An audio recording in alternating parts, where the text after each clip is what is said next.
안녕하세요. 이번 시간에는 이단원의 마지막 부분인 새로운 문화의 기운, 르네상스에 대해서 배워보도록 하겠습니다. 네, 먼저 르네상스의 의미가 뭔지 살펴보려고 하는데요. 그 한강에 뭔가 새로운 프로젝트를 하는 것을 한강 르네상스 프로젝트, 여기 이렇게 르네상스라는 용어가 들어가 있습니다. 이거는 서울 한강에 있는 세비섬의 모습인데, 이런 식으로 뭔가 한강을 새롭게 바꾸는 것을 르네상스라는 용어로 사용을 했습니다. 실제로 이 르네상스는 프랑스어에서 왔는데요. 흐네상스가 합쳐진 말이에요. 여기서 흐는 다시라는 의미고요. 네성스는 탄생입니다. 그래서 르네상스는 뭔가 다시 탄생한다, 재탄생이라는 의미로 여러분들이 알아두시면 됩니다. 여러분 중세시대와 이 르네상스 이후의 모습이 약간 다른데요. 중세시대에는 신이 중심이었어요. 네, 그래서 종교, 크리스트교가 굉장히 사람들한테 일상생활과 정신세계에 많은 영향을 미쳤다고 했는데, 그림이나 이런 것도 보면은 신을 중심으로 해서 그린 그림이 대부분이었습니다. 근데 르네상스는 다시 태어난 거예요. 뭐가 다시 태어난 거냐면 이 고대의 인간 중심 문화가 다시 태어난 것이 르네상스입니다. 그래서 르네상스 시기를 우리가 근세라고 하는데요. 근세는 이 중세와 근대 사이에 있는 시기입니다. 그래서 이 르네상스는 인간 중심으로 다시 바뀌는 거예요. 이제 회화도 보면은 이렇게 사람을 소재로 해서 그리고 좀 인간의 아름다움이라든지 자연의 아름다움 이런 거에 주목해서 표현을 하게 됩니다. 그럼 르네상스가 어떻게 발달했는지 알아보도록 하겠습니다. 네, 먼저 근세 유럽의 역사를 쭉 한번 보려고 하는데요. 유럽의 역사는 고대, 중세, 근세, 지금 우리가 배울 게 근세입니다. 고대는 그리스와 로마를 우리가 공부했었죠. 그리스는 아테네와 스파르타를 중심으로 공부했었고, 로마 제국에 대해서 공부를 했는데, 이 그리스의 문화가 기억이 나실지 모르겠지만 그리스 문화의 특징이 우리가 인간 중심적이라고 했어요.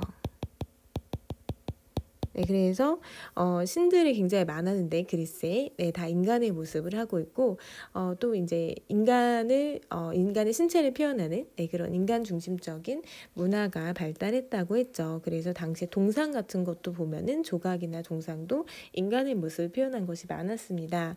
그런데 중세로 오면서 중세의 특징이 이 크리스트교, 그리고 또 하나는 봉건제입니다. 근데 이 종교적으로 크리스트교가 워낙 영향력이 셌다고 했죠. 그래서 중세는 이 종교 중심이요. 그러니까 신을 중심으로 한 그런 문화가 발달을 했습니다. 근데 선생님이 르네상스가 다시 대탄생이라고 했죠. 다시 인간 중심의 문화가 부활하게 된 것입니다. 우리가 지난 시간에 십자군 전쟁을 통해서 교황의 권위가 낮아지고 중세 어떤 장원이 해치된다고 했는데, 그런 일련의 변화 뒤에 나타난 것이 르네상스입니다. 근데 르네상스는 이탈리아에서 먼저 시작이 돼요. 왜냐면 이탈리아에 그리스와 로마의 유산이 많이 남아 있었기 때문에 르네상스가 일어나기에 좋은 조건이었죠.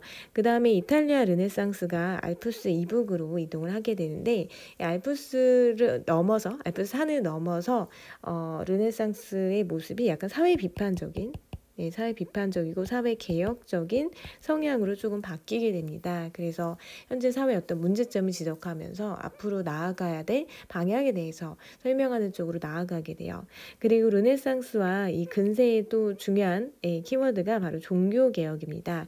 이 종교개혁은 좀 부패한 종교를 비판하면서 종교를 개혁을 하자라고 주장하는 그런 세력이 있었는데요. 먼저 루터가 이 종교개혁을 먼저 시작하게 되고요. 그 다음에 칼뱅도 종교개혁과 관련해서 여러분들이 알아두셔야 될 인물입니다.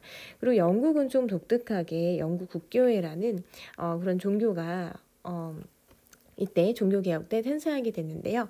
이거는 헨리 8세와 관련이 있습니다. 그래서 다음 시간에 종교개혁에 대한 부분 설명하고, 또 이제 종교끼리 전쟁을 하게 돼요. 이거는 구교와 신교가 전쟁을 한 건데요. 구교는 로마 카톨릭이에요.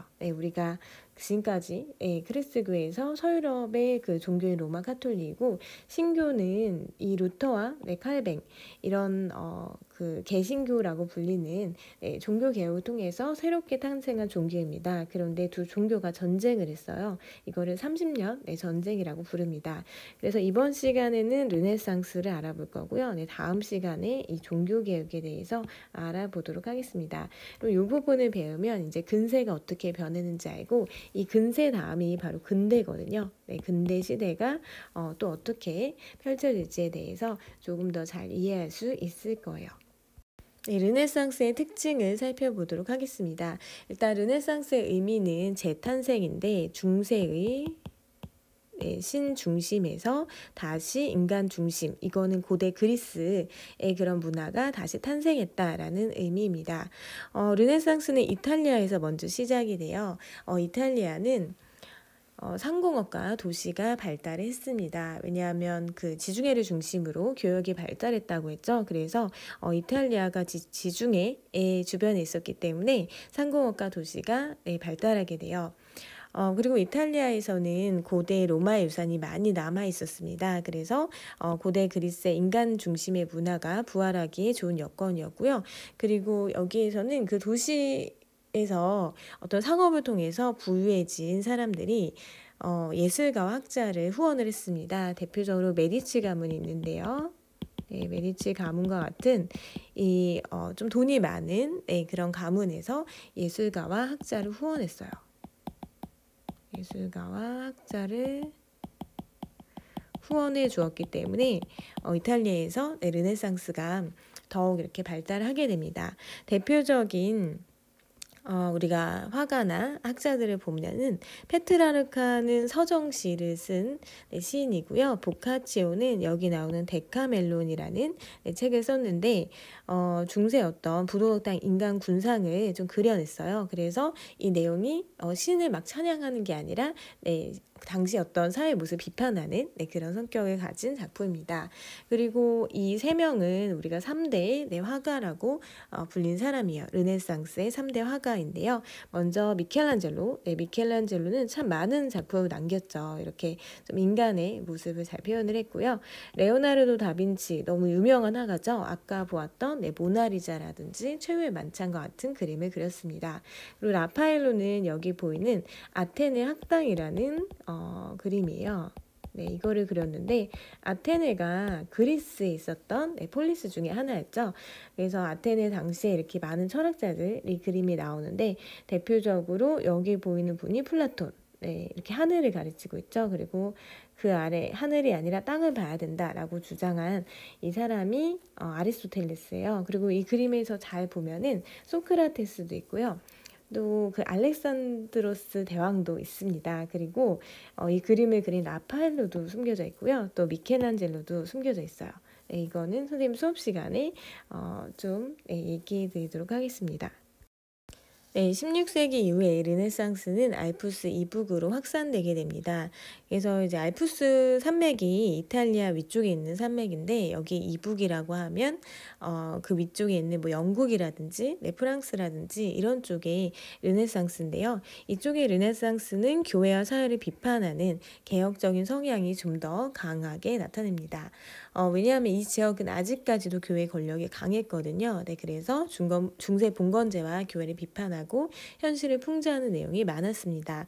대표적으로 에라스무스의 우신예찬은 어떤 교회의 권위에 도전했고, 에라스무스는 네덜란드 사람이에요. 그리고 토마스 모어의 유토피아. 워낙 유토피아라는 용어를 많이 쓰는데, 토마스 모어는 영국 사람입니다. 그래서 영국의 현실을 비판하면서 이상사회의 모습을 제시했습니다. 지금 여기 그림에 보이는 이분이 토마스 모어고요. 또 유토피아는 이렇게 이상사회인데 하루에 6시간만 일하고 기본적인 소득이 나오고 이런 이상적인 사회를 그리고 있습니다. 그리고 셰익스피어 헨리, 영국의 작가죠. 그리고 세르만테스의 돈키호테 같은 작품이 알프스 이북의 르네상스예요. 돈키호테는 중세 어리석은 기사들을 풍자한 작품입니다. 그리고 이 시기에는 과학기술도 발달을 하게 되는데요. 레오나르도 다빈치는 우리가 화가로도 잘 알려져 있지만 과학에도 관심이 많았다고 해요. 그래서 비행기를 구사하기도 하고 인체 해부도를 작성하기도 했습니다. 그리고 코페르니쿠스나 갈릴레이가 지동설을 주장했어요. 그 전까지는 천동설을 믿었거든요. 네, 우주가 지구 중심을 돈다는. 근데 코페르니쿠스는 논문을 통해서, 그리고 갈릴레이는 망원경 관측을 통해서 지동설을 입증을 했습니다.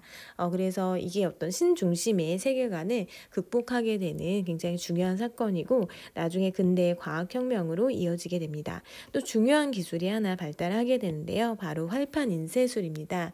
이 활판 인쇄술 덕분에 금속 활자를 이용해서 대량으로 문서를 인쇄할 수 있게 되는데요. 옛날에는 200쪽짜리 책을 만드는데 4개월에서 한 5개월 정도 걸렸대요. 200페이지 책을 만드는데 4개월에서 5개월 정도 굉장히 오래 걸린 거죠. 근데 이 활판 인쇄술의 발전으로 인해서 이제 하루 만에 인쇄가 가능하게 됐어요. 그래서 이 활판 인쇄술은 어떤 책의 보급 이런 거를 가져와요. 책이 보급돼서 대중들이 글을 읽게 되는, 그러면서 종교 개혁 때 어떤 종교를 비판하는 글들을 이 활판 인쇄술을 통해서 빠르게 찍어낼 수 있었습니다. 여기 사진을 보면은 이게 햄릿이고요. 셰익스피어의 햄릿의 중요한 잘 알려진 대사가 있죠. 죽느냐 사느냐 그것이 문제로다. 이런 대사. 그리고 이게 돈키호테, 중세 기사 계급을 풍자한 소설입니다. 교과서 내용을 정리해 보도록 하겠습니다. 14, 15세기 유럽에서는 르네상스라는 새로운 문화가 움트기 시작했는데요. 이탈리아에서 제일 먼저 시작이 됐어요. 이탈리아는 그 이유가 일단 로마 제국의 중심지로 고전 문화의 전통이 강하게 남아 있었고, 또 비잔티움 제국이 멸망하자 많은 학자들이 귀중한 자료들을 갖고 이탈리아로 왔어요. 그래서 이제 학자들의 어떤 이주 이런 것도 있었죠. 그리고 비잔티움 제국은 오스만 제국한테 망했습니다. 비잔티움 제국은 1453년에 오스만 제국에 의해서 멸망을 하게 됩니다. 그리고 이탈리아는 도시들이 굉장히 발달했고, 또 지배층이 적극적으로 투자했습니다. 이탈리아 르네상스를 주도한 사람들은 자유로운 눈으로 인간과 자연을 아름답게 묘사하고자 했고요. 대표적인 사람 페트라르카는 솔직한 감정으로 서정시를 표현하고, 보카치오는 데카멜론, 그래서 인간과 교회의 위선을 풍자했어요. 그리고 예술 분야에서는 천재적인 예술가 미켈란젤로의 다비드상이나 레오나르도 다빈치의 최후의 만찬, 라파엘로의 아테네 학당과 같은 걸작이 탄생을 하게 됩니다. 그래서 여기 성 베드로 성당을 보면은 르네상스의 대표적인 건축물 이탈리아에 있고요. 그리고 최후의 만찬, 레오나르도 다빈치가 예수가 처형되기 전에 식사하는 모습을 그린 건데, 이 예수를 중심으로 해서 원근법을 이용해서 표현을 했어요. 그 전의 그림은 그냥 신이나 어떤 예수가 중심이에요. 그래서 원근법 이런 거 다 무시하고 그랬는데, 이제 보이는 대로 우리가 표현을 하다 보니까 이렇게 그림이 원근법의 형식을 띠고 나타났다는 것을 알 수 있습니다. 계속 정리해보면 16세기에는 알프스 산맥을 넘어서 북유럽으로 확산이 됐어요. 근데 여기서 말하는 북유럽이 지금의 스웨덴이나 노르웨이 같은 그런 나라가 아니라 알프스 이북에 있었던 네덜란드, 아니면 프랑스, 영국과 같은 나라예요. 그래서 북유럽의 르네상스는 교회와 사회를 비판하는 개혁적인 성향이 강했고요. 대표적으로 이 네덜란드 에라스미스는 우신예찬에서 교회 타락을 비판하였고, 토마스 버는 유토피아에서 영국 현실을 비판하고 빈부격차 없는 이상사회를 제시하였습니다. 그리고 그전에 라틴어를 썼는데 이제 모국어를 사용을 하게 되면서 문학이 발달하게 되는데, 대표적으로 셰익스피어는 햄릿, 그리고 세르반테스는 돈키호테를 썼습니다. 그리고 르네상스의 자유로운 탐구 정신이 과학기술 발달에도 바탕이 되는데, 레오나르도 다빈치는 비행기 설계하고 해부도 작성했고요. 그리고 코페르니쿠스와 갈릴레이는 지동설을 주장을 하게 돼요. 그래서 교회가 주장했던 게 천동설이거든요. 그거에 정면 반박을 하게 됩니다. 이는 나중에 과학혁명으로 이어지고요. 또 중요한 기술이 바로 활판 인쇄술인데요. 이거는 대량 인쇄를 가능하게 해서 사상과 문화의 보급을 촉진하였습니다. 네, 이 활판 인쇄술은 구텐베르크가 발명을 한 건데요. 이건 금속 활자를 배열한 활판을 인쇄기에 적용해서 압착해서 네, 종이를 찍어낸 거예요. 그래서 옛날에는 책 한 권 필사하는데 2달 이상 걸렸지만 500권을 일주일 만에 할 수 있었어요. 그래서 덕분에 많은 사람들이 책을 통해서 지식을 습득하게 되고 나중에 종교개혁 때 이 활판 인쇄술이 큰 활약을 하게 됩니다. 네, 이번 시간은 르네상스에 대해서 공부했는데요. 한번 정리해 보도록 하겠습니다. 14, 15세기 유럽에서는 르네상스라는 새로운 문화의 기운이 움트기 시작했죠.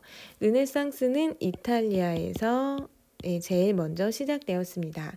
당시 사람들은 자유로운 눈으로 인간이 중심이라고 했죠. 인간과 자연을 바라보고 아름다움을 묘사했는데 대표적으로 데카멜론에서 인간과 교회를 풍자한 보카치오, 그리고 다비드를 제작한 미켈란젤로, 최후의 만찬을 그린 레오나르도 다빈치, 아테네 학당을 그린 라파엘로 와 같은 학자가 이탈리아 르네상스를 대표하는 사람들이죠. 4번 알프스 이북의 르네상스는 교회와 사회를 비판하는 개혁 성향이 강하다. 이거는 맞는 설명이죠. 그 다음에 5번 대표적으로 우스인 예찬을 쓴 에라스무스, 유토피아에서 영국 사회 현실을 비판하고 이상사회를 제시한 토머스 모어가 활약을 했습니다. 네, 그래서 알프스 이북의 르네상스는 보다 개혁적인 성향이 강했다는 거, 대표적으로 이 토머스 모 현실을 비판하면서 이상사회를 제시했다고 했죠. 네, 이런 작품들이 있다라고 알아두시면 되겠습니다. 네, 오늘은 르네상스에 대해서 쭉 한번 정리를 해보았고요. 다음 시간에는 종교개혁으로 또 만나도록 하겠습니다. 수고하셨습니다.